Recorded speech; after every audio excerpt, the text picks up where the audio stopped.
안녕하세요. 백은영 작가입니다. 오늘은요, 제가 강의를 나가보니까 어머님들이, 진로에 관련돼서 좀, 읽을 만한 책을 소개해달라는 요청이 있으셔서요, 몇 권의 책을, 당분간은 소개 좀 해보려고 합니다. 오늘 소개해드릴 책은요, 평균의 종말이라는 책이에요. 이 책이 부제는요, 평균이라는 허상은 어떻게 교육을 속여왔나. 이런 내용입니다.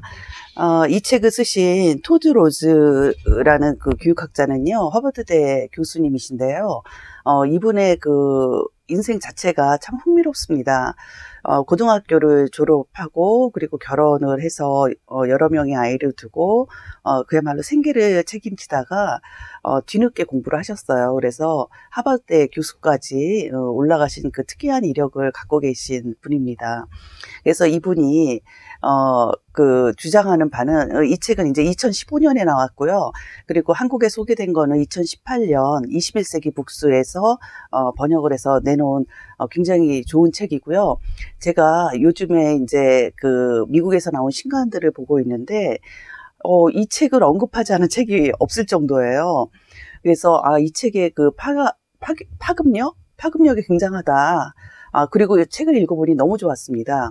그래서 어머님들께 소개드리려고 합니다. 이 책은요, 일단은 평균주의에 우리가 산업혁명 시대서부터 지금까지 많은 사람들이 이 평균주의의 개념을 갖고 있다. 그런데 이 지식창조사의 4차 산업시대에는 이런 평균주의적인 사고로 아이들을 키우면 안 된다. 그러면 무엇에 집중을 해야 되냐? 아이들의 그 개개인성에 집중을 해야 한다고 합니다. 그래서 이분은 개개인학이라는 그 학문을 만드셔서 다른 여타 학문들과 지금 융합 작업을 하고 계시다고 합니다. 그래서 이제는 그 평균주의에서 벗어나서 개개인성에 이제 관심을 갖자라는 얘기를 하고 있고요. 우리 부모들이 그 평균주의 사회의 그 평균이라는 그 기준을 갖고 있었기 때문에 아이들을 키움에 있어서 평균에 좀 못 미치면 불안해하고, 그리고 평균보다 조금 높았을 때 기뻐하는 모습들을 가졌다는 거죠.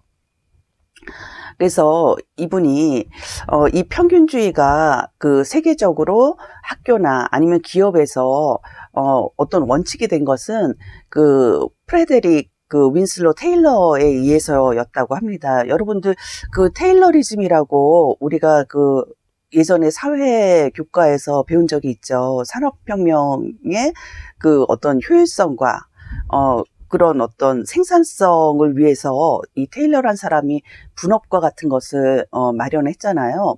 그래서 이분은 어떤 식으로 생각을 했었냐면 표준화를 주장을 했어요. 그리고 이 표준화를 매뉴얼화한 거죠.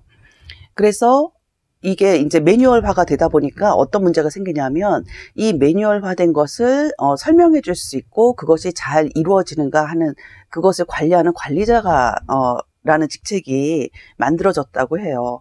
그래서 드디어 이때 당시에서부터 사람들은 관리자와 노동자라는 그런 구분으로 사람들을 이제 생각하게 되었다는 거죠. 그리고 이분의 그 생각을 총 정리한 책이 1911년에 발간이 되었는데요. 제목은 과학적 관리의 원칙이라는 책입니다.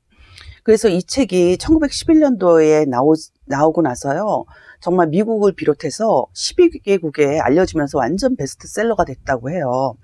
그래서 이 책 출간 이후에 그 과학적 관리법, 그러니까 테일러가 그 고안한 그 과학적 관리법을 우리가 테일러리즘이라고 해서 이게 이제 이 테일러리즘이 전 세계에 이제 강타를 하게 되었다는 거죠.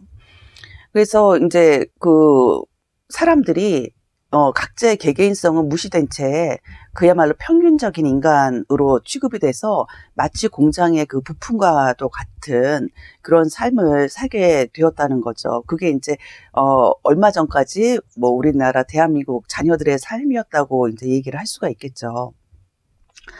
그래서 이렇게 관리자와 그리고 노동자 이렇게 구분이 되면서 교육 시스템을 대폭적으로 정비가 이제 시급하게 되었다고 해요.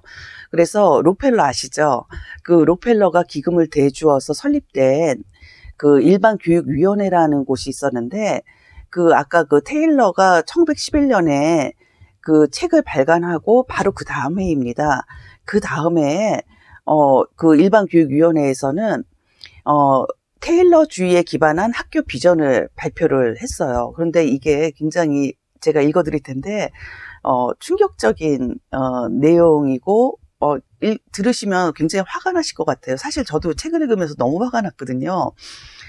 이게 이 1912년에 이 학교 비전이 사실은 미국의 공교육의 비전이나 마찬가지거든요. 그럼 미국에서 이런 비전을 갖고 공교육을 만들었고, 그리고 우리나라는 그 미국의 공교육을 그대로 따온 그런 모델이기 때문에 여러분들이 한번 좀 들어보세요. 우리는 이 사람들이나 이들의 자녀들을 철학자나 학자나 과학자로 만들 생각이 없다. 우리는 작가, 연설자, 시인, 문인을 키우려는 것도 아니다. 뛰어난 예술가, 화가, 음악가가 될 만한 인재를 발굴하려는 것도 아니다. 이미 차고도 넘치는 변호사, 의사, 목사, 정치인을 키우려는 것도 아니다. 우리가 내세우는 과업은 아주 단순 명료할 뿐만 아니라 아주 훌륭하기도 하다.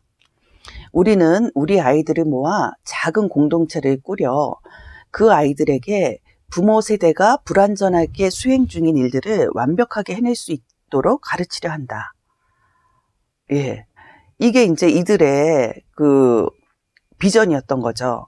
그래서, 그 테일러리즘에 따라서 그 교육 시스템을, 만들면서 게리 플랜이라는 거를 채택을 했어요. 이 게리 플랜은 뭐냐 하면 학생들의 성적이나 관심사나 적성은, 배제한 채 아이들을 나이별로, 나눠놓고 그 다음에 분리된 그룹별로 교실을 이리저리 옮겨 다니면서 표준화된 시간 동안에 표준화된 수업을 받게 하는 방식이었다고 합니다.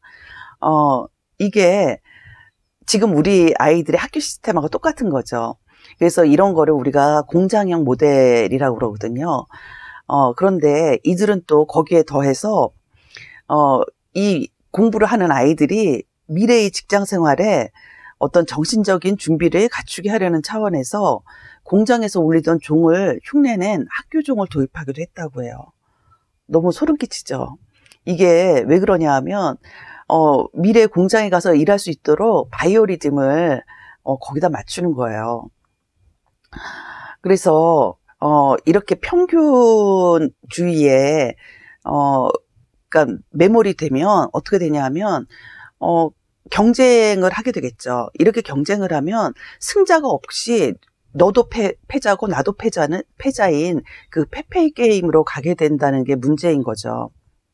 예를 들면 직업적 성공을 판단하기 위해서 평균적인 급여를 생각하고 자기가 그 평균적인 급여에 높이 있다면 행복해하고, 그렇지 않다면 불행하다고 생각을 하고, 또 학교에서도 그 평균 성적에 자신이 못 미치면 뭐 불안해한다거나 아니면 불행하다고 생각하고 자기는 못났다고 생각하고, 그리고 평균보다 높으면 그것을 자기의 성공이라고 생각하는, 계속 비교 경쟁하는 그런 구조인 거죠.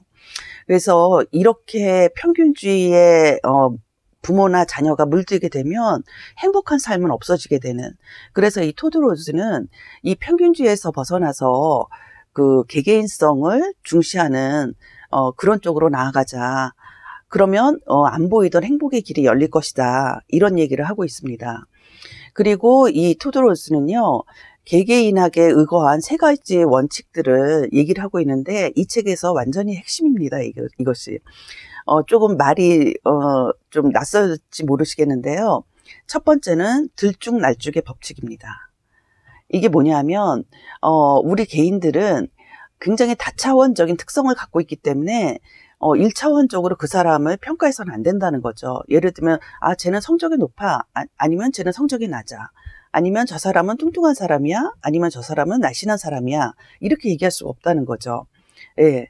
그래서 인간은 들쭉날쭉한 특성이 만약에 뚱뚱하다면 저 사람 팔은 가늘어, 팔다리는 가늘어, 그런데 배는 뚱뚱해, 뭐 이런 식으로 다차원적으로 설명을 해야 된다는 거죠.